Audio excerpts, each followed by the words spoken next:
Баршаңызға қайырлы күн, каналыма қош келдіңіздер. Бүгін сіздермен осындай керемет роза пішіндегі сүзбелі печенье әзірлейтін боламыз. Ең алдымен жұмыртқамызды жарып аламыз. Үстінен шекерімізді саламыз, тұзымызды саламыз және үстінен шамалы ванилин қосамыз. Барлық қажетті заттардың тізімін және мөлшерін астындағы описание бөлімінде қалдыратын боламын. Сол жерден көрсеңіздер болады. Енді барлығын жақсылап араластырамыз.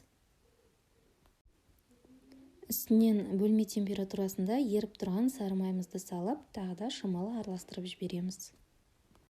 Үстінен сүзбемізді саламыз. Менде қолдың сүзбесі, қалауыңызша дүкендікінде алуға болады. Ең бастысы сүзбеңіз тым сұйық, сулы болмау керек.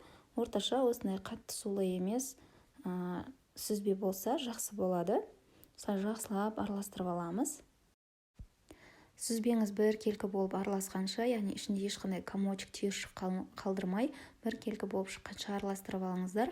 Содан кейін бөлек ыдысқа ұныңыз бен қопсытқышыңызды жақсылап араластырып алыңыздар. Енді осы сүзбелі массамыздың үстіне жаңағы дайындап қойған ұн мен қопсытқышымызды 2-ге немесе 3-ге бөле отырып, аз-аздан қосатын боламыз. Осылай бір кішкене шамалы елеп алғаннан кейін үстінен тағы да қосатын боламыз. Мен 2-ге бөліп қостым. Менде осындай жұмсақ қамыр шықты. Жұмыс дегенде қолға жабыспайтын, бірақ осындай өте жұмсақ қамыр болып шығуы қажет.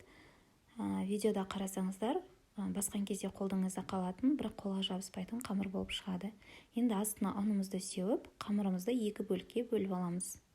Біріншісін әзірге қоя тұрамыз, екіншісін осылай оқтаудың көмегімен жайып алатын боламыз. Құрметті менің көрермендерім, менің каналымнан басқа да қызықты рецепттерді таба аласыздар. Менің қазақ тілдегі каналымның алға дамуы үшін сіздердің қолдауларыңыз өте маңызды. Тіркеліп, лайк басып, комментарий қалдырып кетуді ұмытпаңыздар. Енді осылай жұқа етіп 3 мм көлемінде қамырымызды жайып болдық. Ендігі кезекте осылай кез келген стаканның немесе дөңгелекшенің көмегімен осындай формалар жасап алатын боламыз. Мен осындай кофенің басындағы қақпағын қолданып, осындай формалар жасадым. Дөңгелек болса да болады. Бастысы көлемі орташа, осындай 7 сантиметрлік диаметрде болса жақсы болады. Енді осылай артық қамырларымызды алып, жайылмаған екінші қамырымызға қосып, келесі қамырмен бірге жайып жіберетін боламыз. Кесіп алған қамырларымызды дәл видеодағыдай етіп біріктіріп шығатын боламыз. Міндетті түрде осылай үстінен басып жіберуді ұмытпаңыздар.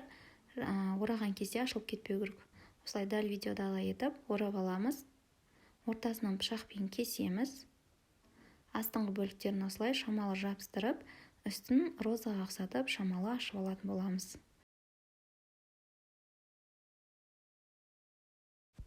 Сіздерге түсініктірек болсын деп екінші ретте осылай көрсеттім. Барлық қамырларымызды осылай дәл видеодағыдай етіп жасап шығатын боламыз.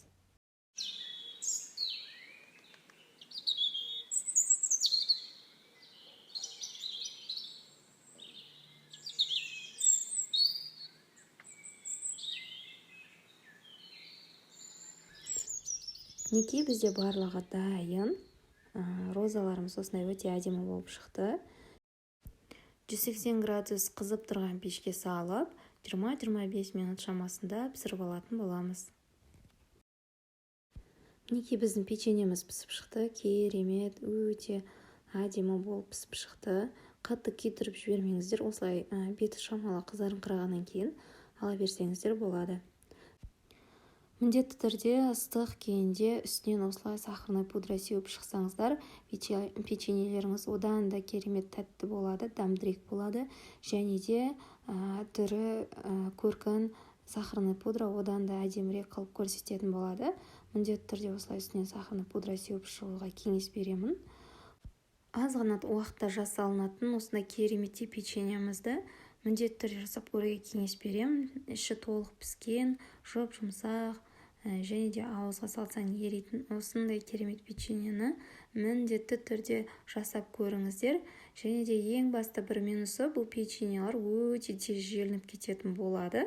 Дастарханыңыздың сәнін келтіретін, аз ғана уақытыңызды алатын осындай кереметтей печеньені жасап жүріңіздер. Сіздерге ұнады деген ойдамын. Видео рецепт ұнаса, каналыма тіркеліп, лайк басып, комментарий қалдырып кетуді ұмытпаңыздар. Алдағы уақытта әлі талай қызықты рецепттермен бөлісіп отыратын боламын. Сіздермен болған арайлым, баршаңызға рахмет.